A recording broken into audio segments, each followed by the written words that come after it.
നമസ്കാരം, സിറ്റി ന്യൂസിലേക്ക് സ്വാഗതം. Kerala state police pensioners welfare association Kannur ജില്ലാ കമ്മിറ്റിയുടെ നേതൃത്വത്തിൽ കളക്ടറേറ്റിലേക്ക് മാർച്ചും ധർണയും നടത്തി. പോലീസ് പെൻഷൻകാരോട് സർക്കാർ കാണിക്കുന്ന അവഗണനയ്ക്കെതിരെ നടത്തിയ march advocate Sunny Joseph MLA ഉദ്ഘാടനം ചെയ്തു. വിരമിച്ച പോലീസുകാർ അവകാശ പോരാട്ടത്തിനായാണ് തെരുവിലിറങ്ങിയത്. Kerala state police pensioners welfare association ജില്ലാ കമ്മിറ്റിയുടെ നേതൃത്വത്തിലായിരുന്നു സമരം. ശമ്പള പെൻഷൻ പരിഷ്കരണ കമ്മീഷനെ നിയമിക്കുക, പെൻഷൻ പരിഷ്കരണ കുടിശ്ശിക അനുവദിക്കുക, ട്രെയിനിംഗ് പീരീഡ് സേവന കാലമായി പരിഗണിക്കുക തുടങ്ങിയ ആവശ്യങ്ങൾ ഉന്നയിച്ചായിരുന്നു സമരം നടത്തിയത്. ഇതിലെ ആവശ്യങ്ങൾ വളരെ ന്യായമാണ്.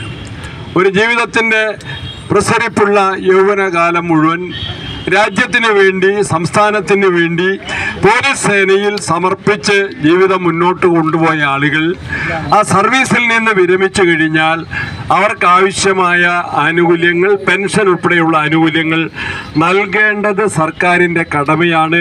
അതാരുടെയെങ്കിലും ഔദാര്യമല്ല, അത് പെൻഷൻ പറ്റുന്ന ജീവനക്കാരൻ്റെ അവകാശമാണ് എന്ന കാര്യം സർക്കാർ ആദ്യമേ തന്നെ മനസ്സിലാക്കേണ്ടതായിട്ടുണ്ട്.